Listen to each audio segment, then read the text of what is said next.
Okay.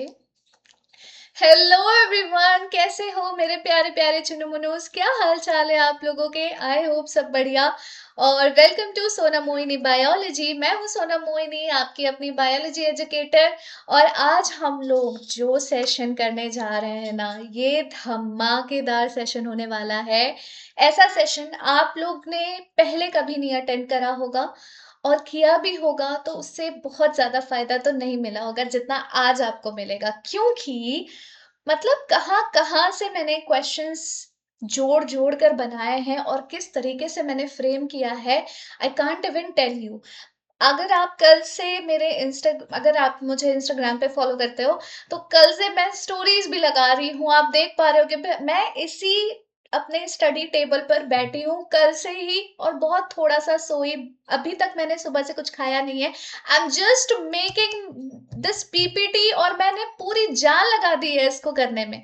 और मुझे पता है कि आप भी अपनी पूरी जान लगा दोगे, आज ये सेशन कंप्लीट करके ही जाओगे। और इस सेशन को कर लिया ना, तो समझ लो आपके 3 से 5 नंबर के जितने भी क्वेश्चंस बायो से आने वाले हैं, यानी आपके सेक्शन ए से, आपका सेक्शन ए सॉर्टेड है। मैं आपको कह रही हूँ आपका सेक्शन ए सॉर्टेड है। Just watch this video till the end and you will feel like your confidence is sky high. एकदम से आपका कॉन्फिडेंस ना ऐसा ग्राफ ऊपर होता चला जाएगा जैसे जैसे आप मेरा ये सेशन देखते जाओगे। बहुत मेहनत की है बच्चों, 8 साल से लगातार मैं यही करते आ रही हूँ। हर साल बच्चों को बोर्ड एग्जाम के लिए तैयार करती हूँ, उनकी बायोलॉजी संभाल लेती हूँ, और इस साल भी संभाल लूंगी। You don't have to worry. I know आप लोग मुझे तो शायद नहीं जानते होंगे, बहुत सारे बच्चे जानते होंगे। पहले मैं कहीं और थी, अब मैंने अपना खुद का चैनल स्टार्ट किया है। 1 महीने हुए हैं अपना खुद का चैनल स्टार्ट किए, लेकिन मैं बहुत खुश हूँ। क्योंकि मैं किसी लालच में ये नहीं कर रही हूँ। आपको पता है, जब भी मैं पढ़ा रही होती हूँ ना, सिर्फ उसी टाइम मेरे दिमाग में कोई ओवर थिंकिंग, कोई एंजाइटी, कोई प्रॉब्लम नहीं चल रही होती है। मैं सिर्फ पढ़ा रही होती हूँ और अपनी जान उसमें लगा रही होती हूँ। So I feel like I'm the happiest person in this world whenever I teach. तो आप लोग मुझ पे विश्वास रखो, मुझ पे थोड़ा सा भरोसा करो कि मैं जो भी आप लोगों को सिखाऊंगी, जो भी आप लोगों को पढ़ाऊंगी, वो सिर्फ और सिर्फ आपके एग्जाम पॉइंट ऑफ व्यू से, आपको टॉपर बनाने के मकसद से होगा। सो चलो स्टार्ट करते हैं। अगर अभी तक आप लोगों ने सब्सक्राइब नहीं किया है मेरे चैनल को, तो अब कर लो यार, क्योंकि यार इतनी मेहनत कर रही हूँ, इतना तो बनता है, and I deserve this, I think that. चलो, अब मैं थोड़ी सी छोटी हो जाती हूँ, मैं बिल्कुल भी आपका टाइम वेस्ट नहीं करूंगी। बहुत प्यारे क्वेश्चंस हैं। क्वेश्चंस ऐसे हैं जो केस बेस्ड भी हैं, 3 मार्कर हैं, 4 मार्कर हैं, 5 मार्कर, डायग्राम बेस्ड भी हैं। और मतलब कंप्लीट पैकेज है आपके थ्योरेटिकल क्वेश्चंस का। उसके अलावा आपको इस क्वेश्चंस के साथ साथ ना सिर्फ इसे सॉल्व करने को मिलेगा, बल्कि आपको सारे आंसर्स भी क्यूरेटेड मिलेंगे। आपको मैं ये भी बताऊंगी कि हर एक तरह के क्वेश्चन को लिखना कैसे है, टेक्निक ऑफ राइटिंग। ये बहुत इंपॉर्टेंट होता है एग्जाम के टाइम में, क्योंकि अगर ये चीज से हम लोग थोड़ा सा भी डेविएट हुए ना, तो बहुत रिस्क हो जाता है नंबर कटने का, और ये रिस्क मैं बिल्कुल भी नहीं चाहती कि आपको हो। इसीलिए हर एक क्वेश्चन को ध्यान से देखना। और क्वेश्चन आप ध्यान से देखोगे, आई नो पीडीएफ आपको इस सेशन का मेरे ऐप पर मिल जाएगा। एट लास्ट मैं आपको बता दूंगी कहाँ पर कैसे क्या क्या, अगर आप नए बच्चे हो, आपको नहीं पता है तो। चलो शुरू करते हैं हम लोग आज का प्यारा सा सेशन। ओके, सो ये वाला जो सेशन है ना, आई अश्योर यू कि आपके 3 से 5 मार्कर जितने भी क्वेश्चंस हैं, वो सब आपके डन डना डन हो जाने वाले हैं। चलो, moving to the first question. ये आपका केस बेस्ड क्वेश्चन है, अगर आप ध्यान से देख पा रहे हो। तो केस बेस्ड क्वेश्चन में क्या होता है ना, डिफरेंट पार्ट्स होते हैं। जैसे कि यहाँ पर डिफरेंट पार्ट्स दिए गए हैं। आपको क्या करना है, हर पार्ट में से जितने भी नंबर के क्वेश्चन है, उसके अकॉर्डिंग आपको आंसर लिखना है। अब आंसर कैसे लिखेंगे, कैसे पता मैम? पहले तो क्वेश्चन पढ़ लेते हैं। A scientist conducted an experiment to compare the transport system in plants and animals. ठीक है। He observed how water moves through a plants xylem and how blood circulates in the human body. तो यहाँ पर देखो, दो चीजें एक साथ एक ही क्वेश्चन में मिक्स कर दी है, जिसके हाईएस्ट प्रोबेबिलिटी है इस तरह के क्वेश्चन आने की आपके बोर्ड एग्जाम में। क्योंकि जैसा पेपर सीबीएसई बना रहा है ना, मुझे तो बिल्कुल भी भरोसा नहीं रहा अब सीबीएसई के ऊपर, तो मैं हर तरह के क्वेश्चंस ना लेकर ही आ गई हूँ, डिफिकल्टी लेवल से लेकर इजी मॉडरेट सब कुछ। तो पहले तो उसने ऑब्जर्व किया वाटर को move through a plant xylem and how blood circulates in the human body. ठीक है, he noted that in humans blood जो है वो पंप होता है हार्ट में, और प्लांट्स में वाटर को पुल किया जाता है ड्यू टू ट्रांसपिरेशन। तो मुझे पता है आपको समझ में आ गया होगा कि किस किस तरह के क्वेश्चंस पूछे जाएंगे। सबसे पहले what is the main function of xylem in the plants. मैं आंसर आपको अगली स्लाइड में दिखाऊंगी, थोड़ा पेशेंस रखो, ठीक है। पहले हम लोग डिस्कस करेंगे, उसके बाद हम क्वेश्चन को देख लेंगे कि मतलब आंसर को देख लेंगे कि क्या लिखा हुआ है। Now main function of the xylem in plant, एक नंबर का क्वेश्चन है, बहुत ज्यादा आपको नहीं लिखना, एक सिंगल लाइन आपको लिखनी है। आपको पता होना चाहिए जाइलम वाटर और मिनरल का ट्रांसपोर्टेशन या कंडक्शन करता है, और फ्लोएम जो है वो ट्रांसलोकेशन करवाता है। तो सीधी सी बात है कि जाइलम क्या करेगा, वाटर एंड मिनरल्स कंडक्ट करेगा, ठीक है, from soil to the different parts of the body, नीचे से ऊपर की तरफ यूनिडायरेक्शनल फ्लो होता है। Explain double circulation of blood in human beings. Double circulation का मतलब होता है कि ब्लड जो है वो 2 बार हार्ट से होकर गुजरा। अब 2 बार क्यों गुजरा, क्योंकि एक बार ऑक्सीजनेटेड ब्लड का गुजरना जरूरी है, पंपिंग होनी जरूरी है, और एक बार डीऑक्सीजनेटेड ब्लड की पंपिंग होनी जरूरी है। डीऑक्सीजनेटेड ब्लड पंप होकर लंग्स के पास जाता है ताकि वहां पर उसका ऑक्सीजनेशन हो, वहां पे उसमें हवा भरी जाए, और फिर लंग से वापस आकर पल्मोनरी वेन के थ्रू जब ऑक्सीजनेटेड ब्लड आता है हार्ट में, तो फिर उसकी पंपिंग होती है to the different parts of the body through aorta. तो इस तरीके से आपको आंसर अपना फ्रेम करना होगा। कैसे लिखना होगा ये मैं अभी आपको बता रही हूँ। ट्रांसपिरेशन कैसे हेल्प करता है in the movement of water in the plant, तो एक सक्शन फोर्स क्रिएट हो जाता है जिसको हम कहते हैं ट्रांसपिरेशनल पुल, और ये एक नंबर का है तो इससे ज्यादा आपको लिखने की कोई जरूरत है नहीं। Why is it necessary to separate oxygenated and deoxygenated blood in mammals and birds, क्योंकि मैमल्स और बर्ड्स की जो बॉडी होती है वो काफी कॉम्प्लिकेटेड होती है, और अगर ब्लड और ऑक्सीजनेटेड और डीऑक्सीजनेटेड ब्लड को हमने सेपरेट नहीं किया और उसकी मिक्सिंग हो गई, तो ऑक्सीजन की जो सप्लाई होगी ना to the all cells and tissues of the body, वो थोड़ी इनएफिशिएंट हो जाएगी। अब देखते हैं यहाँ पर क्या क्या आंसर्स लिखे हुए हैं।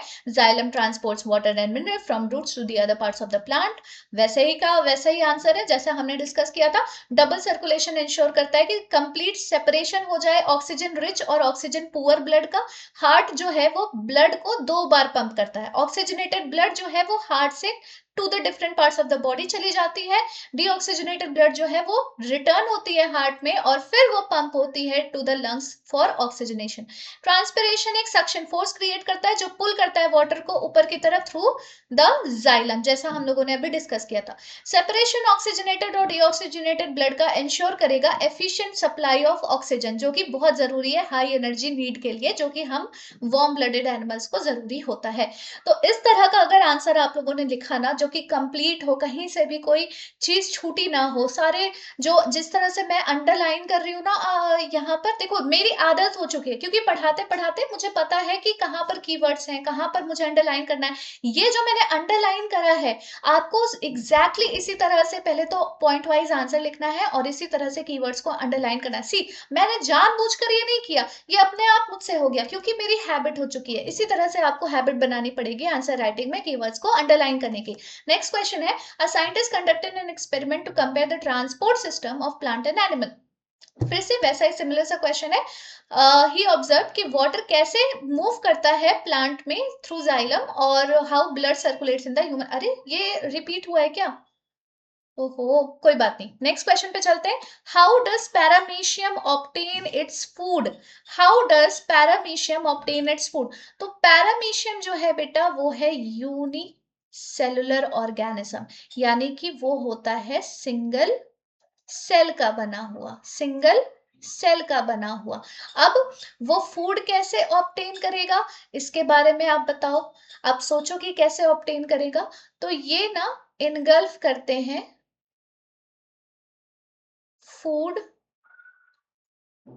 पार्टिकल्स को, और फिर इनके सेल के ही अंदर डाइजेशन भी होता है, अब्जॉर्प्शन होता है, और फिर इजेशन हो जाता है, यानी कि ये एक तरह से होलोजोइक न्यूट्रिशन करते हैं। List the role of each of the following in our digestive system. Hydrochloric acid का क्या काम है, ये एसिड है, ये हमारे स्टमक में प्रेजेंट होता है, ये कंप्लीट चर्निंग करता है हमारे फूड की, कंप्लीट चर्निंग करता है हमारे फूड की। ट्रिप्सिन का काम है प्रोटीन का डाइजेशन करना, और ये ट्रिप्सिन रिलीज होता है by the pancreas. This is one of the pancreatic juice. Now muscular wall of the stomach, अगर ये स्टमक की वॉल मस्कुलर नहीं होगी, थिक नहीं होगी, तो पेरिस्टालसिस मूवमेंट नहीं हो पाएगा सबसे पहली बात, और फूड जो है उसकी मिक्सिंग भी नहीं हो पाएगी। सलाइवरी अमाइलेज, स्टार्च का डाइजेशन सलाइवरी अमाइलेज करता है, वो भी 50% of the starch. Now in paramecium, जो कि एक यूनिसेलुलर प्रोटोजोन है, इसमें हेयर लाइक आउटग्रोथ होती है जिसको हम कहते हैं सीलिया। ये प्रेजेंट होती है पूरे सरफेस में, इस तरह से होती है, देखो, ठीक है। ये होता है पैरामीशियम, चारों तरफ से इसकी बॉडी जो है हेयर लाइक आउटग्रोथ से कवर्ड होती है, जिसको हम कहते हैं सीलिया। अब यही सीलिया जो है वो एक फूड को कैप्चर करने में हेल्प करता है, ये थोड़ा थोड़ा करके मूवमेंट करते हैं, वहां तक लोकोमोट करते हैं और इसको कैप्चर कर लेते हैं। They sweep the food inside the food through the oral groove. तो ये जो आपको दिख रहा है ना एक ग्रूव बनता हुआ, ये इसी को कहते हैं ओरल ग्रूव, और ये फूड जो है इसी के थ्रू अंदर जाती है और वहां पर डाइजेशन वगैरह होता है। हाइड्रोक्लोरिक एसिड मेंटेन करता है एसिडिक पीएच, जो कि स्टमक में रिक्वायर्ड है ताकि एंजाइम पेप्सिन एक्टिवेट हो जाए और प्रोटीन्स जो है स्टमक में वो डाइजेस्ट हो सके। ट्रिप्सिन जो है उसका डाइजेस्टिव सिस्टम में क्या रोल है, ये प्रोटीन को बहुत छोटे छोटे स्मॉल पेप्टाइड्स में ब्रेक डाउन करता है in the duodenum of the small intestine. Duodenum जो है स्मॉल इंटेस्टाइन का पहला पार्ट होता है, और ये डाइटरी प्रोटीन को भी डाइजेस्ट करता है by breaking the chain of amino acid। इससे क्या होते हैं, प्रो एंजाइम्स एक्टिवेट हो जाते हैं, जो कि हमारे पैनक्रियाटिक जूस में प्रेजेंट है। Muscular wall in our stomach जो है वो कॉन्ट्रैक्ट करती है पीरियोडिकली, और इसीलिए चर्निंग और मिक्सिंग ऑफ फूड हो पाता है with the help of digestive enzyme और एचसीएल। इससे केमिकल डाइजेशन आसानी से हो जाता है। सलाइवरी अमाइलेज हमारे सलाइवा में पाया जाता है, जो कि स्टार्च का ब्रेक डाउन करेगा और उसे सिंपलेस्ट शुगर में कन्वर्ट करेगा। नेक्स्ट क्वेश्चन पे चलते हैं। Why is there a difference in the rate of breathing between aquatic organism and terrestrial organism, explain. बेटा मैंने आपको पहले भी बताया है, पिछले सेशन में भी बताया है कि वाटर में जो O2 का कॉन्सेंट्रेशन होता है वो लो होता है। अब लो कॉन्सेंट्रेशन है ऑक्सीजन का, तो क्या होगा, ब्रीदिंग रेट जो है एक्वाटिक एनिमल्स की जो ब्रीदिंग रेट है वो हाई होगी।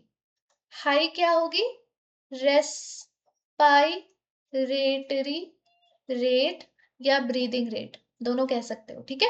लेकिन टेरेस्ट्रियल ऑर्गेनिज्म जो है वो एयर इनहेल करते हैं, तो एयर में कंपैरेटिवली O2 का कॉन्सेंट्रेशन वाटर से ज्यादा होता है, जिसके वजह से ये दोनों तरह के ऑर्गेनिज्म के रेस्पिरेटरी रेट में डिफरेंस आता है। Draw diagram of human respiratory system और उसको लेबल करना है। फेरिंग्स, ट्रैकिया, लंग्स, डायफ्राम और एल्वेओलर सैक वहां पर शो करना पड़ेगा, ये आपको मेक श्योर करना है। तो इसका आंसर देखो, सबसे पहले वाले का आंसर है टेरेस्ट्रियल ऑर्गेनिज्म जो है वो ऑक्सीजन ब्रीथ करते हैं, जो कि एटमॉस्फेयर से आ रहा है। एटमॉस्फेरिक एयर में 21% ऑक्सीजन होती है। अक्वाटिक सॉरी टेरेस्ट्रियल एटमॉस्फेयर में 21% ऑक्सीजन होती है। अक्वाटिक ऑर्गेनिज्म पूरी तरह से उन ऑक्सीजन पर रिलाई करते हैं जो कि वाटर के साथ डिजोल्व है, और वो 1% से भी कम होता है। तो ऑक्सीजन डिफ्यूज करता है वाटर के थ्रू, और वो डिफ्यूजन बहुत स्लो होती है क्योंकि उसका कॉन्सेंट्रेशन ऑलरेडी बहुत कम है। लो कॉन्सेंट्रेशन ऑलरेडी है बेटा, तो कैसे डिफ्यूजन हो पाएगा, है ना। तो इसके वजह से टेरेस्ट्रियल ऑर्गेनिज्म ऑक्सीजन ज्यादा इजिली और क्विकली ऑब्टेन कर पाते हैं। aquatic organism को ज्यादा मेहनत करनी पड़ेगी उतना ही अमाउंट ऑफ ऑक्सीजन को एक्सट्रैक्ट करने के लिए वाटर में से, जो कि एक फास्ट ब्रीदिंग रेट को डेवलप करता है, ठीक है। अब देखो ये वाला जो क्वेश्चन था ना, ये कितने नंबर का होगा, ये है या तो ये 2 नंबर का और ये 1 नंबर का, या तो ये 1 नंबर का ये 2 नंबर का, मतलब ये 3 मार्कर क्वेश्चन है। 3 मार्कर क्वेश्चन में आपको इतना लिखना पड़ेगा बेटा, ठीक है। तो आप मेक श्योर कर सकते हो कि आपको फुल मार्क्स मिलेंगे। ये है डायग्राम आपके रेस्पिरेटरी सिस्टम का, बहुत आसान है, कुछ नहीं, मेरे जैसा ऐसा जैसे मैं बनाती हूँ ना इंसान अजीब सा, वैसा बना देना। यहाँ इसका गला बहुत पतला हो गया, ट्रैकिया कैसे बनाएंगे हम लोग, नाक ऐसी बना देना, ठीक है। अरे यार ये तो क्या ही लग रहा है ठीक है। तो यहां से निकलता हुआ आएगा ट्रैकिया, ठीक है, और यहाँ पर इसकी ब्रांचिंग हो जाएगी।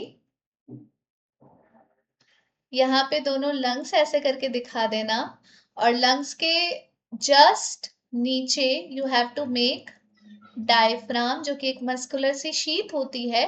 एक लंग में, जो लंग थोड़ा सा बड़ा लगे आपको, बनाता हुआ सुंदर सा लगे, वहां पर आप ब्रोंकाई, ब्रोंक्यूल्स और उसमें एल्वियोलाई के सैक को थोड़ा सा ऐसे करके दिखा देना, and then just you are done and dusted. Next question पे चलते हैं। अगेन देखो, ये ना आपका 4 मार्कर क्वेश्चन हो सकता है। All the specific function will include 1 mark. So write one specific function of each of the following organ in relation to excretion in human being. Renal artery का क्या काम होता है? This bring about the blood containing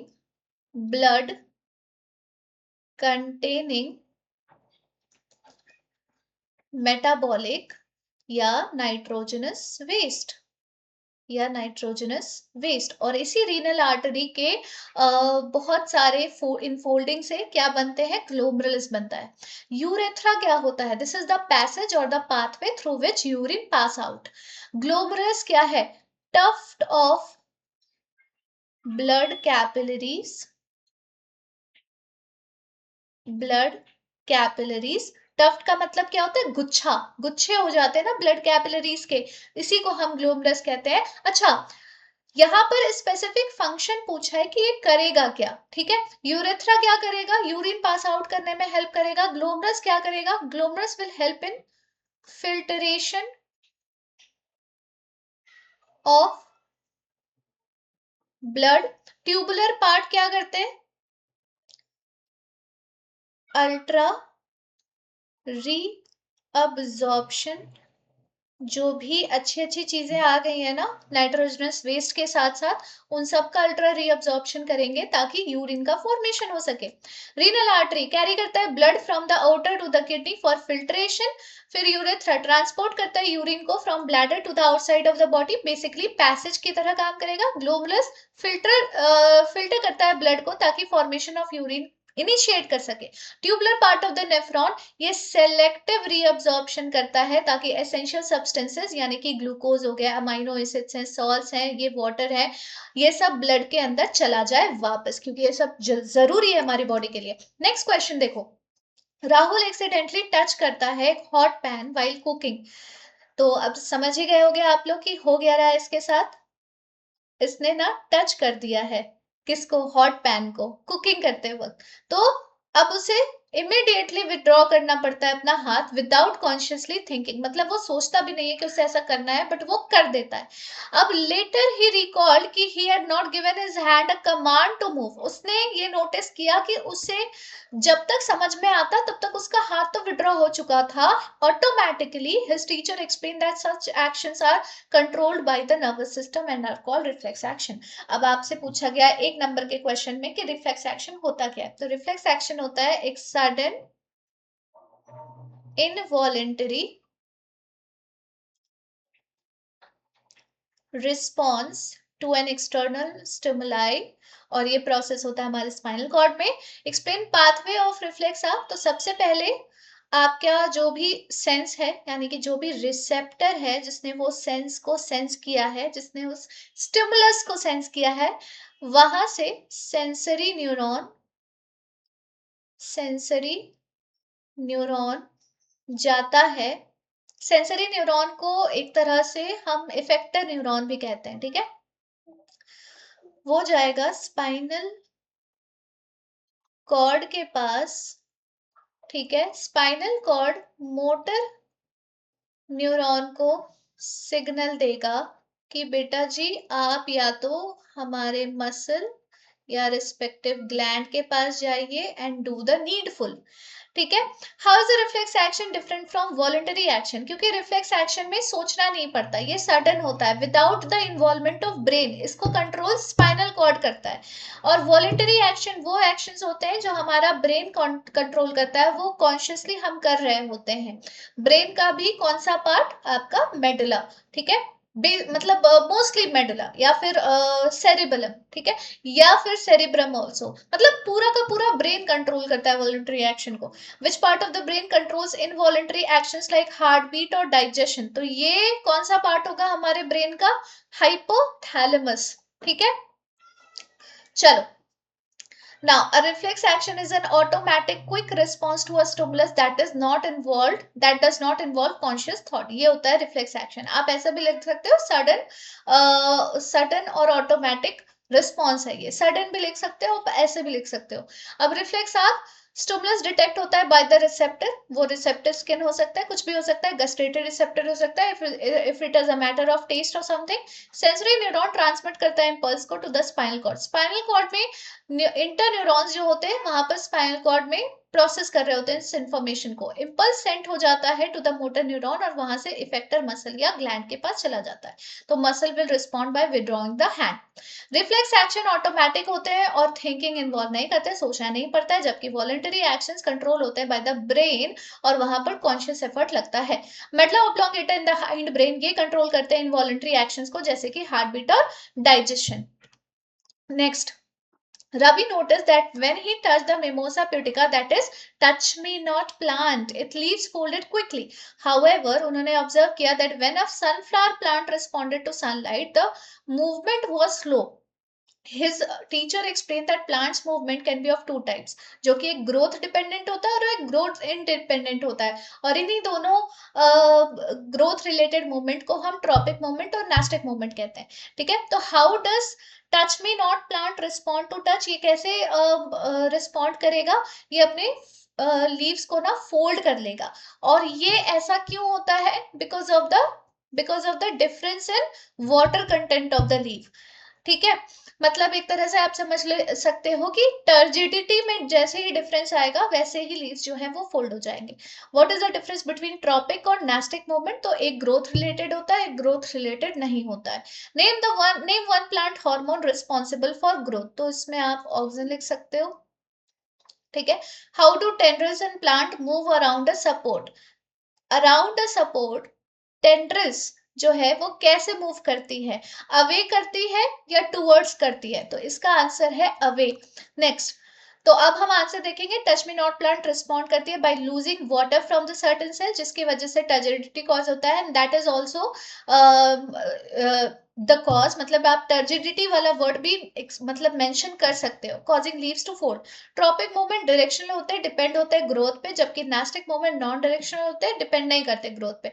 auxin एक plant hormone है जो promote करेगा growth को। टेंड्रिल जो है वो थिग्मोट्रोपिज्म शो करता है, यानी कि टच के रिस्पॉन्स में, और वो टुवर्ड्स द सपोर्ट ग्रो करता है, जबकि जो साइड ऑफ कॉन्टैक्ट है वो स्लोअर हो जाएगा, अपोजिट साइड चला जाएगा अवे, जिसके वजह से कॉइलिंग हो जाएगी। तो मैंने अभी जो आपको बताया कि जैसे जो टेंड्रिल्स होंगे ना, उसका जो सपोर्ट है वो थोड़ा थोड़ा थोड़ा थोड़ा ग्रो कर रहा है ऑपोजिट तरफ, ऑपोजिट ऐसे समझो।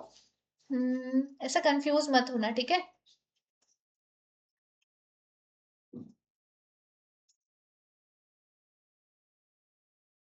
ये मान लो एक सपोर्ट है और इसके मतलब चारों तरफ से ये ग्रो कर रहा है, तो इसका मतलब क्या हुआ कि जब ये ग्रो कर रहा है ना, तो ये वाला पार्ट बाहर की तरफ ज्यादा इसमें ग्रोथ आ रही है, जिसके वजह से ये बेंड हो रहा है इधर, और फिर यहाँ पर ज्यादा ग्रोथ आ रही है इसीलिए ये बेंड हो रहा है इधर, और फिर यहाँ ज्यादा ग्रोथ आ रही है बाहर की तरफ अवे, इसीलिए ग्रोथ हो रही है इधर।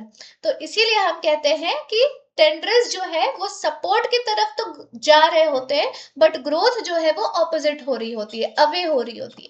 Next, during a science experiment, second. During a science experiment, Rohan placed his hand near a flame and quickly pulled it away. Again, reflex action जैसा question लग रहा है, लेकिन ऐसा है नहीं। देखो, his teacher explained that this response occurred because of the transmission of nerve impulses through neurons. यहाँ पर question को थोड़ा सा twist कर दिया गया है। पहला सेंटेंस पढ़ के बच्चों को लगेगा कि ओ रिफ्लेक्स एक्शन का क्वेश्चन है, लेकिन नहीं। नर्वस न्यूरॉन्स जो है वो कम्युनिकेट करते हैं with each other at special junction, जिसको हम कहते हैं सिनैप्स। तो अब यहाँ पर सिनैप्स रिलेटेड क्वेश्चन आने वाले हैं, where electrical signals are converted into chemical signals. तो सिनैप्स क्या होता है? It is the junction between 2 neurons. Explain how nerve impulses are transmitted from one neuron to another. तो आप कैसे explain करोगे कि एक न्यूरॉन है, उसके डेंड्राइट से सेल बॉडी और एक्सॉन होते हुए एक्सॉन और फिर dendrite of another neuron. Done.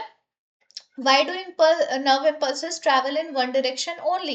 तो nerve impulses सिंगल डायरेक्शन में ही क्यों फ्लो करते हैं? क्योंकि एक बार एक जगह से इलेक्ट्रिकल सिग्नल कन्वर्ट हो गया केमिकल में, अब वो वापस नहीं जा सकता. Which part of the neuron receives the information and which part transmit it? तो कौन सा पार्ट रिसीव करता है इंफॉर्मेशन को? वो है डेंड्राइट. और ट्रांसमिट कौन करता है? Axonal and. ठीक है. नेक्स्ट, चलो इसके आंसर देख लेते हैं. सिनैप्स एक जंक्शन है बिटवीन द टू न्यूरॉन जहां पर इलेक्ट्रिकल इंपल्स कन्वर्ट होता है केमिकल सिग्नल में ताकि ट्रांसमिशन हो सके. नर्व इंपल्स का ट्रांसमिशन कैसे? डेंड्राइट रिसीव करेगा सिग्नल और जनरेट करेगा इलेक्ट्रिकल इंपल्स. इंपल्स पूरे एक्सॉन के थ्रू ट्रेवल करेगा. सिनैप्स में वो इंपल्स ट्रिगर करेगी कुछ केमिकल का सिक्रेशन जिसको हम कहते हैं न्यूरोट्रांसमीटर्स. अब वो केमिकल क्रॉस करेंगे सिनैप्स को और जनरेट करेंगे एक इंपल्स अगले न्यूरॉन में और इस तरह से ट्रांसमिशन कंप्लीट होगा. इंपल्स ट्रैवल करते एक ही डायरेक्शन में क्योंकि न्यूरोट्रांसमीटर एक बार रिलीज हो गए only at the axon terminal and the receptors are on the next neuron dendrite. तो दूसरे के पास है उसके रिसेप्टर्स, पहले वाले के पास नहीं है. पहले वाले के पास से तो वो रिलीज हुए हैं. ठीक है. डेंड्राइट रिसीव करती है इंफॉर्मेशन और एक्सॉन टर्मिनल ट्रांसमिट उसे करता है. नेक्स्ट क्वेश्चन देखो. Neha conducted an experiment where she placed a potted plant near a window. उसने नोटिस किया दैट प्लांट का जो शूट है वो टुवर्ड्स द लाइट बेंड कर रहा है. Teacher explain that the response is due to the plant hormone auxin जो कंट्रोल करता है ग्रोथ और मूवमेंट को. तो अब आपको बताना है कि फोटोट्रोपिज्म क्या था. तो फोटोट्रोपिज्म होता है when plant part grow towards the light या move towards the light. Movement के साथ साथ ग्रो भी जब हो रही है लाइट के टुवर्ड्स तो हम उसे फोटोट्रोपिज्म कहते हैं. दो तरह का होता है, पॉजिटिव और नेगेटिव फोटोट्रोपिज्म. तो शूट जो है प्लांट का पार्ट, जो शूट वाला पार्ट है, that always show positive phototropism यानी कि वो लाइट के टुवर्ड्स ग्रो करेगा. और रूट जो है वो लाइट के अवे यानी कि नेगेटिव फोटोट्रोपिज्म शो करेगा. ऑक्सिन कैसे हेल्प करता है फोटोट्रोपिज्म में? अगेन सेम चीज है कि ये अगर प्लांट का स्टेम है ना तो इस तरफ ऑक्सिन का जो कॉन्सेंट्रेशन है वो बढ़ेगा, ग्रोथ हो रही होगी और इसीलिए वो बेंड करने लगता है टुवर्ड्स द लाइट का सोर्स. ना जियोट्रोपिज्म क्या होता है? Towards gravity. अगर कोई प्लांट या प्लांट का पार्ट मूवमेंट और ग्रोथ शो करने लगे दैट इज जियोट्रोपिज्म. अब इसका एग्जांपल क्या होगा? प्लांट का रूट. ठीक है. Positive geotropic. How do root respond to water availability? तो यहाँ पर मान लो वाटर है और इधर प्लांट का रूट है तो रूट ऑटोमेटिकली वाटर के सोर्स के तरफ जाएगा. That is known as hydrotropism. चलो अब देखते हैं इसका क्या आंसर है. Phototropism movement of plant parts towards और away from the light. Auxin accumulate करता है shady side of the stem में यानी ऑपोजिट साइड में, जिसकी वजह से उधर सेल की इलोंगेशन बढ़ने लग जाती है और उधर इलोंगेशन बढ़ेगी तो ऑटोमेटिकली दूसरी तरफ पे वो बेंड होने लग जाएगा. जियोट्रोपिज्म रिस्पॉन्स ऑफ प्लांट है टुवर्ड्स ग्रेविटी. तो रूट्स ग्रो करते हैं डाउनवर्ड्स यानी वो पॉजिटिवली जियोट्रोपिज्म शो करते हैं. शूट ग्रो करते हैं अपवर्ड्स यानी कि वो नेगेटिवली जियोट्रोपिज्म शो करते हैं. रूट हाइड्रोट्रोपिज्म भी शो करते हैं क्योंकि वो हमेशा वाटर के सोर्स के टुवर्ड्स ग्रो करेंगे और मूव करेंगे. नेक्स्ट क्वेश्चन है what are the main parts of the human brain shown in the diagram and what are their functions? तो ये है आपका डायग्राम. आपके पार्ट्स, ब्रेन के पार्ट्स पूछे जा रहे हैं. तो ब्रेन के बेसिकली कितने पार्ट्स होंगे? 3 मेजर पार्ट्स होंगे. फोर ब्रेन, मिड ब्रेन और हाइंड ब्रेन, जिसमें सेरिबेलम, सेरिबेलम और मेडुला ऑब्लोंगेटा, पॉन्स वगैरह आ जाएगा. Can you identify the 2 hemispheres of the brain in the diagram? Yes, of course we can identify. इधर का पार्ट जो आपको दिख रहा है दिस इज द राइट और मे बी राइट, हाँ, लेफ्ट सेरिब्रल हेमिस्फीयर और उस तरफ होगा राइट सेरिब्रल हेमिस्फीयर. इमेज में there are several convoluted ridges and grooves on the brain surface. तो यहाँ पर गायरी और सरकाई के बारे में पूछा जा रहा है। इसे इन स्ट्रक्चर्स को क्या कहते हैं, तो इसे हम कहते हैं gyri and sulci. And why are they important, ऐसा इंपॉर्टेंट क्यों है, ताकि ज्यादा अकोमोडेशन हो जाए न्यूरॉन्स का। Locate and describe the role of hypothalamus in the diagram. तो हाइपोथैलेमस बिल्कुल मिडिल ऑफ द ब्रेन में प्रेजेंट होती है, बिल्कुल यहाँ पर प्रेजेंट होती है। देखो आपको दिख रहा होगा यहाँ पे, इसका डायग्राम भी है, ठीक है। और what functions are associated with this part of the brain, तो जैसे कि आपको भूख लगना, प्यास लगना है ना, हंगर हो गया, थर्स्ट हो गया, टेम्परेचर ऑफ द बॉडी, ये सारी चीजें कंट्रोल होती है by the hypothalamus. Point out the spinal cord's connection to the brain in the diagram. तो यहाँ पे ब्रेन स्टेम की बात हो रही है, यानी मेडुला ऑब्लोंगेटा, पॉन्स वाला जो रीजन है वो। What is the role of spinal cord and how does it relate to the brain function, तो फटाफट से इसका आंसर देखो। ह्यूमन ब्रेन में तीन मेजर पार्ट्स होते हैं, सेरिब्रम, सेरिबेलम और ब्रेन स्टेम। सेरिब्रम रिस्पॉन्सिबल होता है थिंकिंग के लिए, memory, voluntary movement. Cerebrum control करता है बैलेंस और coordination, basically posture of the body. Brain stem regulate करता है एसेंशियल फंक्शन जैसे कि ब्रीदिंग और हार्ट बीट। तो yes, we can see the two hemispheres, right और left one. Left hemisphere typically language, logic, analytical reasoning, और right hemisphere creativity, emotion और special awareness के लिए रिस्पॉन्सिबल होता है। कन्वोल्यूटेड रिजेस और ग्रूव्स जो है ब्रेन में, उसे हम गायरी और सल्काई कहते हैं। ये स्ट्रक्चर इंक्रीज करता है ब्रेन का सरफेस एरिया, जिससे से ज्यादा न्यूरॉन्स अकोमोडेट हो पाएंगे और ज्यादा प्रोसेसिंग कैपेसिटी बढ़ पाएगी। हाइपोथैलेमस लोकेटेड होते हैं ब्रेन के बिल्कुल बेस में, और हेल्प करते हैं बहुत सारे इंपॉर्टेंट फंक्शंस को, जैसे कि बॉडी का टेम्परेचर हो गया, हंगर है, थर्स्ट है, स्लीप वेक साइकिल है, और ये हॉर्मोन्स के रिलीज को भी कंट्रोल करते हैं from the pituitary gland. Next है स्पाइनल कॉर्ड, कनेक्टेड होता है ब्रेन स्टेम में, और वो नीचे वर्टिब्रल कॉलम तक जाता है। वर्टिब्रल कॉलम इज रीढ़ की हड्डी। It serves as a relay between the brain and the rest of the body. Relay between the brain and rest of the body मतलब कि वहां से ब्रेन की सारी चीजें, सारा इंफॉर्मेशन प्रोसेस होकर पूरी बॉडी में फैलता है, ताकि स्पाइनल कॉर्ड जो है वो ज्यादा सरफेस एरिया कवर कर सके, ताकि वो ब्रेन से सारी इंफॉर्मेशन स्पाइनल कॉर्ड होते हुए पूरे बॉडी में ट्रांसमिट हो सके। ट्रांसमिटिंग सिग्नल फॉर मूवमेंट और सेंसेशन, इसीलिए ये बहुत वाइटल रोल प्ले करता है रिफ्लेक्स एक्शन में और बॉडीली फंक्शन के कोऑर्डिनेशन में। अगर स्पाइनल कॉर्ड में चोट लग गई या फिर रीढ़ की हड्डी में हल्का सा भी इंजरी आ गया, तो हो सकता है कि जिंदगी भर के लिए पैरालिसिस हो जाए, या हो सकता है कि वो इंसान कभी उठ ना पाए, कभी सो ना पाए, और बहुत सारे बेसिक बॉडीली फंक्शंस जो है वो कभी ना कर पाए।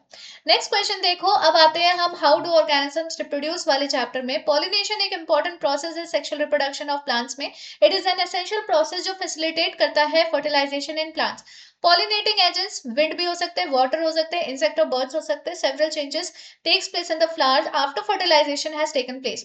तो क्या डिफरेंस है सेल्फ पॉलिनेशन और क्रॉस पॉलिनेशन में? सेल्फ पॉलिनेशन में एंथर से पॉलिन ग्रेन्स ट्रांसफर होता है to the stigma of the same flower of the same plant, जबकि क्रॉस पॉलिनेशन में दो डिफरेंट फ्लावर और दो डिफरेंट प्लांट के फ्लावर्स जो है वो इन्वॉल्व होते हैं the transfer of pollen from anther to the stigma.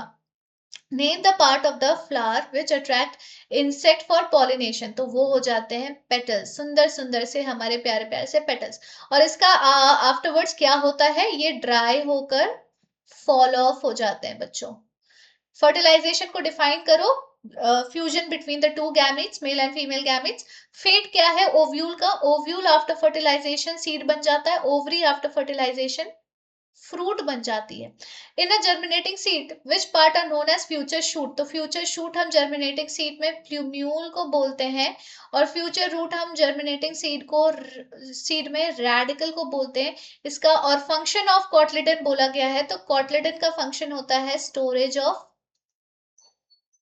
Storage of food, ताकि ग्रोइंग एम्ब्रियो को न्यूट्रिशन मिले।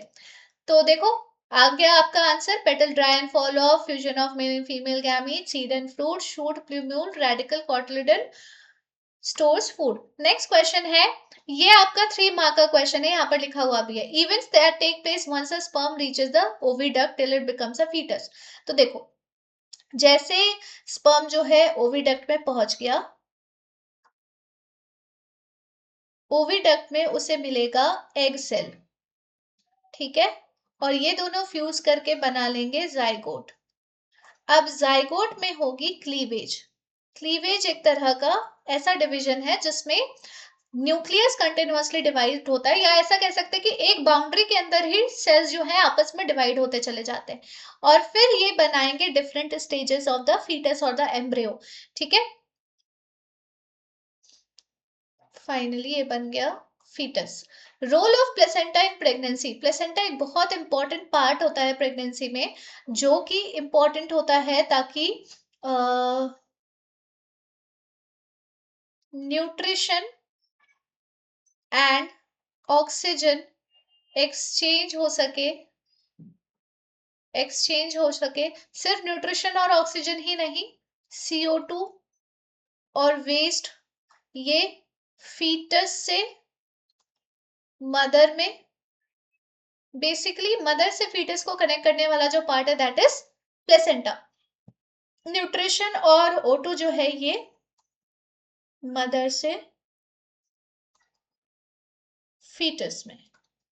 चलो देखते हैं क्या आंसर लिखा हुआ है। इन द ओविडन स्पर्म एनकाउंटर करता है एग को, वहां पे फर्टिलाइजेशन हो जाती है, फर्टिलाइज एग यानी कि जाइगोट वहां पे डिवाइड करने लगता है और बॉल ऑफ सेल्स या एम्ब्रियो बनाता है।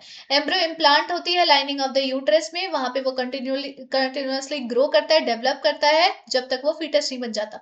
Role of placenta, large surface area provide होगी ताकि ग्लूकोज ऑक्सीजन जो है वो मदर से एम्ब्रियो में पास हो। वेस्ट जो एम्ब्रियो में जनरेट हुआ है वो रिमूव होगा by transferring them into the mother's blood. Next question पे चलते हैं। During a biology class Anjali asked about family planning method. तो यहाँ पर आपको समझ में आ गया होगा कि कॉन्ट्रासेप्टिव मेथड्स के बारे में बात हो रही है।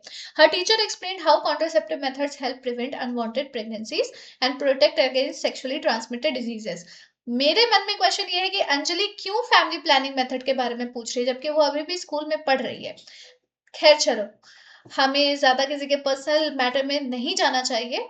तो what is a contraception? Contraception is a method of avoiding pregnancy और अवॉइडिंग कंसीव, और ऐसे लिख सकते हैं कि contraception is a method by which pregnancy is avoided और फर्टिलाइजेशन इज अवॉइडेड। ठीक है, explain two different methods of contraception. दो डिफरेंट मेथड्स क्या होंगे कॉन्ट्रासेप्शन के? पहले तो बैरियर मेथड हो जाएगा, उसके बाद IUCD हो जाएगा। बैरियर मेथड में कॉन्डम वगैरह आ जाते हैं। IUCD इंट्रायूटेराइन कॉन्ट्रासेप्टिव डिवाइसेस, इसमें कॉपर टी, लिपिस लूप, ये सब आ जाते हैं। हार्मोनल कॉन्ट्रासेप्टिव प्रिवेंट करती है प्रेगनेंसी, कैसे, हाउ? तो हार्मोनल कॉन्ट्रासेप्टिव्स में ना कॉम्बिनेशन होते हैं प्रोजेस्टेरॉन और ईस्ट्रोजन के। ठीक है, तो इस वजह से हार्मोनल कॉन्ट्रासेप्शन प्रेगनेंसी अकर करने नहीं देता, क्योंकि ये जो कॉम्बिनेशन है ये अनसूटेबल है for implantation.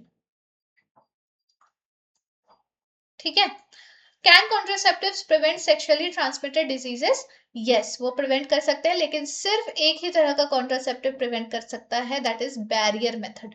Next, contraception refers to the method used to prevent pregnancy. Yes, barrier method में कॉन्डम आ गया जो कि प्रिवेंट करेगा स्पर्म को from reaching the cell, egg cell. Surgical method में वैसेक्टोमी आ गई, ट्यूबेक्टोमी आ गई। आप कोई भी दो कॉन्ट्रासेप्टिव मेथड का मेंशन कर सकते हो।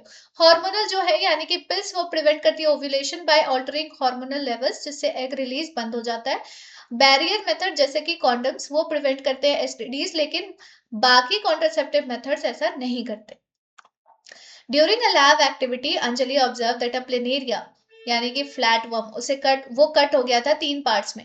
अब अगर कोई प्लेनेरिया कट हो जाएगा 3 पार्ट्स में तो होगा क्या? आफ्टर फ्यू डेज हर पार्ट जो है वो डेवलप हो जाएगा एक कंप्लीट प्लेनेरिया में। और टीचर ने एक्सप्लेन किया this is due to a process called regeneration. तो रीजनरेशन क्या होता है? A kind of asexual reproduction we can say, where a body part which is cut into different pieces, each piece develop into a new organism. How does regeneration occur in planaria? तो वैसे ही आपको समझाना है जैसे यहाँ पर लिखा हुआ है। How, why can complex organism like humans do not not reproduce through regeneration because it is practically not possible. Human की जो बॉडी होती है वो काफी कॉम्प्लेक्स होती है, जिसमें different organs and organ system present होते हैं, और रीजनरेशन करने की कैपेसिटी उनके सेल्स में नहीं होती है। Give an example of another organism जो रिप्रोड्यूस करते हैं रीजनरेशन से। तो रीजनरेशन से दूसरी कौन सी ऑर्गेनिज्म रिप्रोड्यूस करेगी? छिपकली का जो पूंछ है वो कट जाएगा तो वो वापस से ग्रो करता है ना। तो अच्छा, hydra, hydra is also there, oh yes. चलो, regeneration is an ability of organism, तो कि वो खुद से कंप्लीट और इंडिविजुअल में डेवलप हो सकता है from its cut parts. Planaria में रीजनरेशन कैसे फॉलो करेगा? स्पेशल सेल्स उनमें प्रेजेंट होते हैं जिनमें रीजनरेशन करने की कैपेसिटी होती है, वो रैपिडली डिवाइड करते हैं और मास ऑफ नए सेल्स बना लेते हैं। ये सेल्स डिफ्रेंशिएट होके यानी कि मैच्योर होके ऑर्गन्स और बॉडी पार्ट्स बना लेंगे, जिससे एक नया इंडिविजुअल डेवलप हो जाएगा। कॉम्प्लेक्स ऑर्गेनिजम्स में स्पेशलाइज सेल्स होते हैं, स्पेशलाइज टिश्यूज होती है, ऑर्गन्स होते हैं, ऑर्गन सिस्टम्स होते हैं जिनमें रीजनरेशन करने की कैपेसिटी नहीं होती है, they can not regenerate. Hydra can also regenerate its body parts. Next question है, during a biology lecture Meera asked why women experience menstruation every month. Her teacher explained that the female reproductive system prepares for pregnancy each month, and if fertilization does not occur, the uterus sheds its lining. So what is menstruation? Menstruation एक ऐसा cycle होता है या एक ऐसा process होता है कि अगर ओवरी से जो ओवा बाहर निकला है और फेलोपियन ट्यूब में पहुंच चुका है, वहां पर वो कुछ घंटों के लिए स्पर्म का वेट करता है कि वो आकर उसे फर्टिलाइज करेगा। इन केस अगर वो पर्टिकुलर टाइम पीरियड बीत गया और कोई स्पर्म नहीं आया उसे फर्टिलाइज करने के लिए, तो उसे एक as a waste cell consider किया जाता है, और कोई भी वेस्ट सेल हमारी बॉडी में नहीं रह सकता, उसे हमारी बॉडी ऑटोमेटिकली पुश करती है बाहर की तरफ। तो एक ऐसा हार्मोनल चेंज होता है उस टाइम पे, ताकि ऑटोमेटिकली ओवा जो है वो यूट्रस होते हुए बाहर निकल जाए। उसके साथ साथ एंडोमेट्रियम भी जिस टाइम पे ओव्यूलेशन होती है, जिस टाइम पर ओवा वेट कर रही होती है स्पर्म के आने का, उस टाइम पर यूट्रस भी प्रिपेयर कर रही होती है खुद को इम्प्लांटेशन के लिए यानी कि प्रेगनेंसी के लिए। तो यूट्रस की लाइनिंग बिल्कुल थिक हो चुकी होती है, ब्लड वैस्कुलर रिच हो चुकी होती है, खूब सारे ब्लड वेसल्स और म्यूकस होते हैं, ताकि बच्चा जब बनेगा तो उसकी अच्छे से केयर की जाए। लेकिन ऐसा कुछ नहीं होता, कोई फर्टिलाइजेशन नहीं कर की है, अब वो ओवा जो है वो निकलेगा, तो ओवा के साथ साथ वो जो थिक लाइनिंग होती है एंडोमेट्रियम की, वो भी साथ में शेड होने लग जाती है, ताकि वो अगले साइकिल के लिए खुद को प्रिपेयर कर सके प्रेगनेंसी में। ना explain what happens during the menstrual cycle, ये मैंने आपको एक्सप्लेन कर दिया है। Why does menstruation stop when a woman is pregnant? तो जब वुमेन प्रेग्नेंट है तो मेंस्ट्रुएशन स्टॉप इसलिए हो जाएगा क्योंकि ऑलरेडी ऑलरेडी एंडोमेट्रियम में बच्चा इम्प्लांटेड है, वो जब तक नहीं निकलेगा तब तक तो दूसरा मेंस्ट्रुएशन का फेज नहीं आ सकता, ठीक है। और बच्चा जब तक इम्प्लांटेड रहेगा तब तक प्रोजेस्टेरॉन नाम का हार्मोन सिक्रीट होता रहेगा, सिक्रीट होता रहेगा, और इसके सिक्रीशन से प्रेगनेंसी मेंटेन रहती है बच्चों, इसीलिए हम इसे प्रेगनेंसी हार्मोन भी कहते हैं। What is the average duration of menstrual cycle? तो ये अराउंड 28 डेज का होता है। चलो देखते क्या आंसर है। मेंस्ट्रुएशन एक मंथली शेडिंग है यूट्राइन लाइनिंग का long with the blood and mucus, जब फर्टिलाइजेशन नहीं होता। मेंस्ट्रुअल साइकिल फेजेस में अगर करते हैं, पहले तो ओवरी रिलीज करेगी एग, जिसको हम कहेंगे ओव्यूलेशन। यूट्राइन लाइनिंग थिक हो जाती है ताकि वो फर्टिलाइज एग को रिसीव कर सके, लेकिन सिंस कोई फर्टिलाइजेशन नहीं हुई है तो लाइनिंग शेड हो जाएगी as a part of menstruation. Pregnancy में फर्टिलाइज एग इम्प्लांट होती है यूट्रस में, और हार्मोन लेवल जो है वो प्रिवेंट करता है shedding of the uterine lining, इसीलिए उस टाइम पर मेंस्ट्रुअल साइकिल नहीं अकर करता। एवरेज ड्यूरेशन जो है मेंस्ट्रुअल साइकिल की वो होती है 28 डेज की। नेक्स्ट क्वेश्चन पे अब हम लोग चलेंगे बच्चों। Read the source below and answer the question that follows. Rohan's teacher explain Mendel's experiment on pea plant where he crossed tall plant with a short plant. The first generation were all tall. तो आपको समझ में आ गया होगा कि एक tall plant जिसका genotype है कैपिटल टी, और एक शॉर्ट प्लांट जिसका जीनोटाइप है स्मॉल टी, ये दोनों आपस में क्या करते हैं? क्रॉस करते हैं, ठीक है।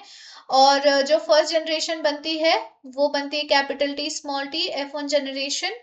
लेकिन अगर इन्हीं F1 जनरेशन को ही क्रॉस कर दिया जाए आपस में, यानी कि ये कर दिया जाए, तो क्या बचेगा हमारे पास? हमें एक मिलेगा प्योर टॉल, हमें 2 मिलेंगे हेट्रोजाइगस टॉल और हमें 1 मिलेगा प्योर डॉर्फ। ठीक है, तो what is the difference between dominant और रिसेसिव, कि अगर कोई एक एलिल भी डोमिनेट वाला है तो फिनोटाइप डोमिनेटिंग वाला होगा, और अगर दोनों रिसेसिव एलिल्स हैं तभी जाके रिसेसिव ट्रेट नजर आएंगे। नाउ मेंडल का experiment height of pre plant में एक्सप्लेन करना है, 2 नंबर का है, अभी मैंने करके दिखा दिया, ऐसे ही आपको करना है। शॉर्ट प्लांट जो है वो रीअपियर हो जाते हैं F2 जनरेशन में, ऐसा क्यों? क्योंकि इसी को हम कहते हैं लॉ ऑफ सेग्रीगेशन। सेग्रीगेशन, ठीक है। What ratio of tall to short plants were observed in F2 generation, तो रेशियो होगा 3:1। चलो देखते हैं आंसर। डोमिनेंट ट्रेट वो है जो एक्सप्रेस होगा जब कम से कम एक डोमिनेंट एलिल प्रेजेंट हो, जबकि रिसेसिव ट्रेट तभी एक्सप्रेस होगा जब सारे बोथ एलिल्स जो हैं वो रिसेसिव होने चाहिए। मेंडल का एक्सपेरिमेंट जो हाइट ऑफ पी प्लांट का हुआ था, उन्होंने प्योर टॉल और प्योर शॉर्ट को क्रॉस कराया। F1 वाले सारे टॉल थे और उनका जीनोटाइप था कैपिटल टी स्मॉल टी, जिससे टॉलनेस दिख रही थी डोमिनेंट थी और शॉर्टनेस रिसेसिव थी। लेकिन F1 जनरेशन के प्लांट्स को अगर आपस में क्रॉस कराया उन्होंने, तो उसमें उन्हें इतने 3 तरह के कॉम्बिनेशंस दिखे, जिसमें रिसेसिव शॉर्ट फॉर्म भी रीअपियर हो गया, क्योंकि कुछ ऑफस्प्रिंग रिसीव कर लिए स्मॉल टी वाला allele from both the parents. तो शॉर्ट प्लांट्स अब रीअपियर कर रहे हैं F2 जनरेशन में, क्योंकि F1 प्लांट्स जो है वो हेट्रोजाइगस है और वो हिडन रिसेसिव ट्रेट को भी कैरी कर रहे हैं साथ में। तो जब 2 स्मॉल एलिल आपस में मिलेंगे और ऑफस्प्रिंग के पास जाएंगे तो शॉर्ट ट्रेट तो एक्सप्रेस हो ही जाएगी। ऑब्जर्व रेशियो जो है F2 जनरेशन का वो 3:1 है, जैसा कि मैंने आपको बताया। 3 टॉल होंगे और 1 शॉर्ट होगा। भले 3 में से 2 जो है वो हेट्रोजाइगस टॉल है, बट एक्चुअल में है तो वो टॉल ही, दिखेंगे तो वो टॉल ही, है ना। नेक्स्ट क्वेश्चन देखो, a scientist performed an experiment crossing the P plant with round yellow seed और रिंकल्ड ग्रीन सीड। तो यहाँ पर बेटा जी डाई हाइब्रिड का क्वेश्चन आ गया है, डाई हाइब्रिड क्रॉस का क्वेश्चन आ गया है, जो कि बहुत इंपॉर्टेंट है। अगर गलती से भी आपका वाला सेट थोड़ा डिफिकल्ट हो गया तो आप मान के चलो कि ये वाला तो क्वेश्चन आना ही आना है। F1 जनरेशन में सिर्फ राउंड और येलो सीड्स दिखे, लेकिन F2 जनरेशन में हमें 4 अलग अलग तरह के कॉम्बिनेशन दिखे, राउंड येलो का भी, राउंड ग्रीन का भी, रिंकल येलो का भी और रिंकल ग्रीन का भी। तो आपको बताना है कि what do you mean by independent inheritance of trait. तो इंडिपेंडेंट इनहेरिटेंस ऑफ ट्रेट का मतलब होता है कि जो एलिल्स होते हैं वो आपस में ब्लेंड नहीं होते, एक दूसरे पर डिपेंड नहीं होते हैं, वो इंडिपेंडेंटली एक दूसरे इंडिपेंडेंटली अपने आप को एक्सप्रेस करते हैं। हाउ डिड मेंडल प्रूव कि ट्रेट्स इनहेरिटेड होते हैं इंडिपेंडेंटली, तो आपको यही चीज एक्सप्लेन करनी है अच्छे तरीके से। Ratio of different seed types in the F2 generation 1 mark में पूछा जा रहा है। तो ratio of different type of seed types क्या होंगे? 9:3:3:1। 9 जो है वो येलो राउंड होंगे, 3 जो है वो येलो ग्रीन येलो और रिंकल्ड होंगे, 3 जो है वो ग्रीन और राउंड होंगे और एक जो है वो ग्रीन और रिंकल्ड होगा। Which seed shape and colour were dominant in Mendel's experiment. तो सीड का जो शेप था वो था राउंड और कलर जो था वो था येलो, जो कि डोमिनेटिंग था मेंडल के एक्सपेरिमेंट में। चलो सेम आंसर है, pass to offspring independently of one another. तो इनहेरिटेंस जो है वो एक ही ट्रेट की होगी, does not directly determine the inheritance of another.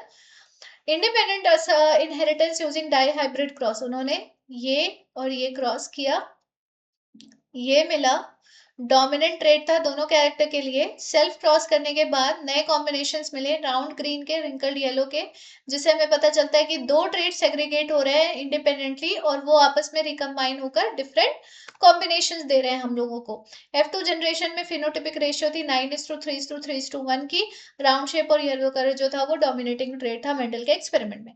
अब हम बात करते हैं अगले क्वेश्चन की बच्चों। अब ये क्वेश्चन भी बहुत इंपॉर्टेंट है आपके board exam point of view से, ये क्वेश्चन ध्यान से देखना। स्कूल कंडक्ट करता है एक सर्वे जहां पे स्टूडेंट्स रिकॉर्ड करते हैं presence of dimples on the classmate faces. तो कि कुछ कुछ के डिंपल्स होती है ना, आप में से किसके फेस पर डिंपल आती है, आप लोग मुझे कमेंट बॉक्स में कमेंट करके बताना। They notice that some students had dimples while others did not. The teacher explain कि डिंपल्स जो है वो इनहेरिटेड ट्रेट है, जो कि डोमिनेंट या रिसेसिव हो सकता है। What is dominant trait? जिसमें एटलीस्ट एक डोमिनेटिंग एलिल होने पर वो एक्सप्रेस हो जाए, उसे हम डोमिनेटिंग ट्रेट कहते हैं। Why explain why some children have dimples while others do not even if their parents have them. तो ये इसलिए होता है क्योंकि ये एक रिसेसिव ट्रेट है, एक तरह से ना ये जेनेटिक अबनॉर्मलिटी की वजह से हो जाता है। What will be the genotype of a person who does not have dimples? तो उसका जीनोटाइप क्या होगा? उसका जीनोटाइप होगा कैपिटल डी या capital D small d. If a heterozygous dimple person यानी capital D small d marry करता है अनदर हेटेरोजाइगस डिंपल पर्सन को, तो what percentage of that children will have dimples? तो इसका आंसर होगा 25%, क्योंकि आपको याद होना चाहिए 3:1 का रेशियो ले लो या 1:2:1 का रेशियो ले लो, जो रिसेसिव वाले ट्रेट के पास जो परसेंटेज आता है वो 25% होता है। चलो अब देखते हैं हमारा आंसर। जो अपीयर हो जाए ऑफस्प्रिंग में जब एटलीस्ट एक डोमिनेंट एलील प्रेजेंट हो। यस, सो चाइल्ड इनहेरिट करता है one dominant allele from each parent, child have dimple if both parent carry a recessive allele, और चाइल्ड इनहेरिट करता है रिसेसिव एलील फ्रॉम बोथ, तो चाइल्ड जो है उसके पास डिंपल्स नहीं होंगे। If parents have dimples but are both heterozygous, there is a chance कि उसके बच्चे के पास कोई डिंपल्स नहीं होंगे। A person does not have dimples will have the homozygous recessive genotype यानी कि DD. For a cross capital D small D into capital D small D, जो ऑफस्प्रिंग्स हैं यानी कि जीनोटाइप्स है वो इस तरीके के होंगे। 4 चिल्ड्रन होंगे जिनके पास डिंपल्स होंगे और 25% ऐसे होंगे जिनके पास नहीं होंगे। ठीक है। Now, during a lab activity, students extracted DNA from fruits like banana and strawberries. क्या आप लोगों को आता है बनाना और स्ट्रॉबेरीज में से डीएनए एक्सट्रैक्ट करना? अगर नहीं आता तो कमेंट करके बताना, और जैसे ही आपके एग्जाम्स खत्म हो जाएंगे, कुछ नहीं होगा करने को, तो मैं इस तरह के इंटरेस्टिंग वीडियोस बनाऊंगी ताकि आप लोगों का मन लगा रहे बायोलॉजी में। The teacher explain the DNA carry करती है genetic information and is responsible for passing traits from parents to offspring. अब बताओ डीएनए क्या होता है और वो क्यों जरूरी है इनहेरिटेंस के लिए? तो डीएनए जो है ये कंटेन करता है information in the form of genes ताकि प्रोटीन बन सके फॉर रिस्पेक्टिव कैरेक्टरिस्टिक फीचर। और वैसे डीएनए होता क्या है? It is a genetic material, या फिर हम उसको डीऑक्सीराइबोन्यूक्लिक एसिड भी बोल सकते हैं। डीएनए कॉपिंग इंश्योर करती है इनहेरिटेंस ऑफ ट्रेट। ऐसा क्यों होता है? क्योंकि डीएनए का जब क्वांटिटी डबल होगा ना, तो जब क्वांटिटी डबल होने के बाद वो हाफ होगा तो वो उतना ही नंबर रह जाएगा, जिसके वजह से सबकी कॉपी बन जाएगी और वो ट्रेड्स फिर उनके ऑफस्प्रिंग्स के पास इनहेरिट हो जाएंगे। Why do DNA copying error sometime lead to variation? क्योंकि वो जो एरर है ना, वो एरर कभी कभी कॉम्बिनेशंस लेकर आता है, परमिटेशंस एंड कॉम्बिनेशंस, जिसके वजह से वेरिएशन या डिफरेंस नजर आने लगती है between parents and offsprings. What will happen if there are major errors in DNA copying? बहुत ज्यादा एरर अगर आ गया डीएनए कॉपिंग में तो म्यूटेशन हो सकती है या फिर वेरिएशन ज्यादा हो सकता है, that will lead to evolution. चलो अब इसका आंसर फटाफट से देख लो। नाउ डीएनए मॉलिक्यूल है जो कैरी करता है genetic instruction for the growth development और functioning of the living organism. इसमें होते हैं जीन्स जो कि इनहेरिटेड ट्रेट को कंटेन करते हैं। कॉपिंग और इनहेरिटेंस का क्या मतलब, पूरा मतलब है एक सेल जब डिवाइड करेगा ताकि वो गैमीट या बॉडी के सेल्स बना सके, तो डीएनए कॉपी होती है ताकि हर सेल जेनेटिक इंफॉर्मेशन को रिसीव करे। During sexual reproduction gamete from, अच्छा एक बात बताओ, मान लो आपके पास 10 रुपए हैं और आपके 2 छोटे भाई बहन आ गए और उन दोनों को 10-10 रुपए चाहिए, तो आपको क्या करना पड़ेगा? अपने तरफ से 10 रुपए और ऐड करने पड़ेंगे, यानी कि उसकी कॉपी करनी पड़ेगी। तो इसी तरह से डीएनए भी कॉपी होती है, अमाउंट में डबल हो जाता है ताकि जब वो हाफ हो जाए दोनों डॉटर सेल्स में तो वो इक्वल इक्वल अमाउंट में बढ़ जाए। ठीक है। Bring together the copies of DNA, जिससे ऑफस्प्रिंग जो है वो सारे जीन्स इनहेरिट करता है जो दोनों पेरेंट्स के पास हैं। छोटे छोटे एरर्स जो है वो म्यूटेशन अगर करते हैं जब डीएनए कॉपी करता है, डीएनए की कॉपिंग होती है जिससे जीन में स्लाइटली चेंज आता है, जिससे नया वर्जन या एलील प्रोड्यूस हो सकता है। ऐसे चेंजेस से वेरिएशन कॉज हो सकता है। बहुत ज्यादा अगर डीएनए कॉपिंग में मेजर एरर्स आ गए तो ये जेनेटिक डिसऑर्डर्स, डेवलपमेंटल एबनॉर्मेलिटीज और रिड्यूस सर्वाइवल को जन्म देगा, मतलब कि कोई ना कोई जेनेटिक प्रॉब्लम आ जाएगी। During a wildlife documentary, Shruti learn that in some reptiles temperature decide the sex of offspring, जबकि ये ह्यूमंस में sex is determined by chromosomes. She asked the teacher how this happen, तो how is sex determined in humans? Male के पास X Y chromosome है, female के पास X X है। तो अगर मेल का एक्स क्रोमोसोम फीमेल के एक्स क्रोमोसोम के साथ मिला तो एक्स एक्स यानी कि फीमेल विल बी प्रोड्यूस्ड। अगर मेल का वाई क्रोमोसोम फीमेल के एक्स क्रोमोसोम के साथ मिला तो वो एक्स वाई हो जाए, एक्स वाई हो जाएगा, that will be male. How does environmental sex determination work in some species, तो कभी कभी कुछ स्पीशीज में ना एनवायरमेंट मेजर रोल प्ले करता है सेक्स डिटर्मिनेशन में। Why do human mothers always pass an X chromosome to their children, क्योंकि उनके पास सिर्फ एक्स एक्स क्रोमोसोम ही होता है। Sex of the child be influenced by external factors in humans? No. चलो ठीक है। ह्यूमंस में सेक्स डिटर्मिनेशन सेक्स क्रोमोसोम्स के थ्रू होती है, ये तो मैंने आपको समझा दिया। इन्वायरमेंटल सेक्स डिटर्मिनेशन, कुछ रेप्टाइल्स ऐसे होते हैं जिसमें टेम्परेचर, जिस टेम्परेचर पर एग इंक्यूबेट हो रहा है वो डिटरमाइन करता है कि वो मेल में डेवलप होगा या फीमेल में। तो अलग अलग टेम्परेचर एक मतलब जेंडर को दूसरे से फेवर करती है, ठीक है। कुछ स्पीशीज में हाई टेम्परेचर फीमेल प्रोड्यूस करती है जबकि लोअर टेम्परेचर मेल प्रोड्यूस करता है। ह्यूमन मदर्स में हमेशा एक्स एक्स क्रोमोसोम ही होते हैं, इसीलिए वो सिर्फ अपने बच्चे को एक्स क्रोमोसोम ही दे सकती है, जबकि मेल के पास एक्स और वाई दोनों होते हैं। इन ह्यूमन सेक्स जो है वो नॉर्मली इन्फ्लुएंस नहीं हो सकता एक्सटर्नल एनवायरमेंटल फैक्टर से, क्योंकि ये genetic combination of sex chromosome से ही डिटरमाइन होता है। नेक्स्ट क्वेश्चन देखो। Rohan visited a natural park and observed that plant animals और microorganism coexist करते हैं एक balanced way में. His teacher explained that an ecosystem consists of biotic and abiotic component that interact with each other to sustain life. अब बात कर रहे हैं कि what is ecosystem, इसका आंसर यहाँ पर दिया हुआ है कि ecosystem जो है it is the interaction between biotic and abiotic components with each other ताकि lives को sustain किया जा सके। तो आपका एक नंबर यहाँ पर लिखा हुआ ही है। Explain the difference between biotic और एबायोटिक। बायोटिक जिसमें लाइफ प्रेजेंट होती है, यानी कि जितने भी ऑर्गेनिजम्स इस दुनिया में है वो सब। एबायोटिक में वाटर, एयर, टेम्परेचर, सनलाइट, ये सारी होती है, यानी कि non living factors. How is a natural ecosystem different from artificial? Natural जो है वो नेचुरली बना है बाय द नेचर, और आर्टिफिशियल इकोसिस्टम जो है वो मैन मेड है, मैन ने उसे बनाया है, क्योंकि वो बनाना आसान भी होता है। एक्वेरियम का कंसिडर क्यों कर सकते हैं आर्टिफिशियल इकोसिस्टम में? क्योंकि एक्वेरियम को खुद से डिजाइन किया जा सकता है by the man. System where living organism interact with their physical environment, जिससे बैलेंस बना रहे नेचर में। This is the right answer for ecosystem. और आपको इसी तरीके से लिखना है बच्चों। डिफरेंस बिटवीन बायोटिक और एबायोटिक क्या है? बायोटिक यानी कि लिविंग ऑर्गेनिज्म जिसमें प्लांट आ गया, एनिमल हो गया, डिकम्पोजर हो गया। एबायोटिक में जिसमें नॉन लिविंग फैक्टर्स आ जाए, sunlight, water, air, soil, temperature. Difference between natural ecosystem, natural और आर्टिफिशियल होना चाहिए।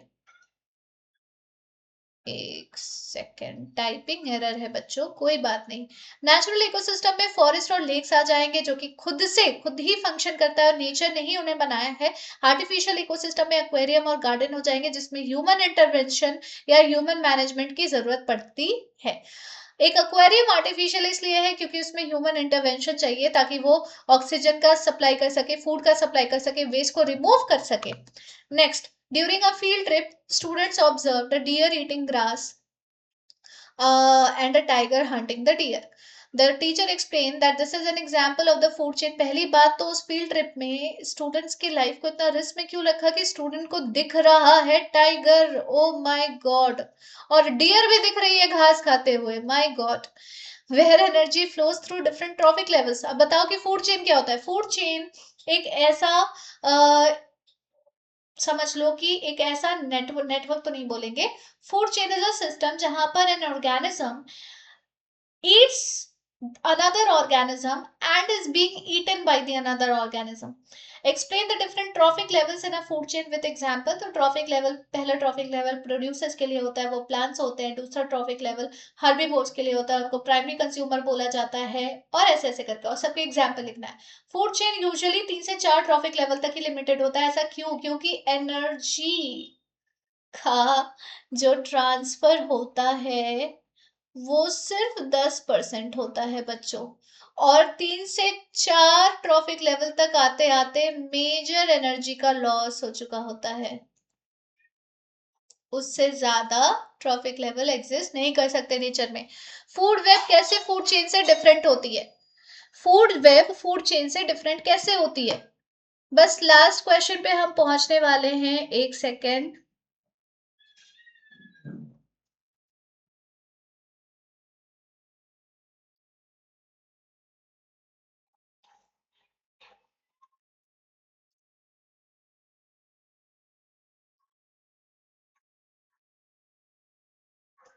तो फूड वेब और फूड चेन ऐसे डिफरेंट होती है कि फूड वेब होता है इंटरकनेक्टेड फूड चेन, मतलब एक से ज्यादा फूड चेन अगर आपस में कनेक्टेड है तो वो बन जाएगा फूड वेब, ताकि एनर्जी का ट्रांसफर हो. और एक चीज मैं आपको बता दूं कि फूड वेब ही नेचर में नेचुरली एग्जिस्ट करता है.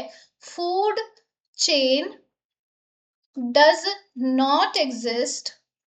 फूड चेन को का जो कॉन्सेप्ट है ये सिर्फ आपको ये कॉन्सेप्ट समझाने के लिए बताया गया है. तो फूड चेन एक सीक्वेंस है जहां पर एक ऑर्गेनिज्म दूसरे ऑर्गेनिज्म को खा जाएगा और उससे ट्रांसफर होगी एनर्जी की from one trophic level to the other trophic level.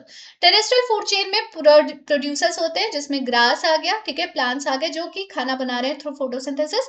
Primary consumer दूसरे ट्रॉफिक लेवल में आ जाएंगे जिसमें डियर आ जाएगा. सेकेंडरी कंज्यूमर में टाइगर आ जाएगा, दैट इज अ कार्निवोर जो कि हर्बीवोर को भी खा जाएगा. फूड चेन लिमिटेड होते हैं 3 से 4 ट्रॉफिक लेवल पर क्योंकि एनर्जी जो है वो लूज हो जाती है at each level. Next question है बायोलॉजिकल मैग्निफिकेशन से, जो ऑलरेडी मैंने आप लोगों को बता रखा है क्लोरोफ्लोरोकार्बन से. एंड ये सारे क्वेश्चन मैं आप लोगों को होमवर्क में देना चाहती हूँ ताकि आप लोग ये सारे क्वेश्चंस पहले तो खुद से समझो और खुद से इसको सॉल्व करने की कोशिश करो और उसके बाद आप लोग ये पीडीएफ के आंसर्स देखना. एंड इसी के साथ बच्चों हमारा आज का सेशन होता है कंप्लीट. आपको सारे यूट्यूब की पीडीएफ जो है वो मिल जाएगी आपके अपने ऐप पे, that is Sonam Mohini biology. ये ऐप आपको ऐप स्टोर पर मिल जाएगा, प्ले स्टोर पर मिल जाएगा. ऐप स्टोर पे अगर आप iOS यूजर हो तो आपको क्लास प्लस नाम का ऐप इंस्टॉल करना है. वहां पे जाकर आप माई इंस्टीट्यूट में लॉग इन करोगे, ORG कोड डालोगे JYEDDK और आपका ये ऐप ओपन हो जाएगा. यहाँ पर आपको फ्री मटेरियल के सेक्शन में यूट्यूब सेशन के सारे पीडीएफ सब अवेलेबल हो जाएंगे. आपको टेस्ट भी फ्री में अवेलेबल हो जाएगा अटेम्प्ट करने के लिए ताकि आप बायोलॉजी के सारे क्वेश्चंस प्रैक्टिस कर सको एंड अपने आप को सुपर डुपर रेडी कर लो अपने बोर्ड एग्जाम के लिए, अपने साइंस बोर्ड एग्जाम के लिए. And I am really very excited कि आपकी प्रिपरेशन कैसी होती है. सो कमेंट करके मुझे जरूर बताना कि आपको ये सेशन कैसा लगा. लाइक कर देना, सब्सक्राइब कर देना एंड हम मिलेंगे अगले सेशन में. बहुत ही धमाकेदार सेशन वो भी होने वाला है जिसमें मैं कुछ और अच्छी चीजें लेकर आऊंगी जो कि आप सोच भी नहीं सकते कितना इंपॉर्टेंट है आपके एग्जाम के लिए. So take care, thank you so much and bye bye everyone.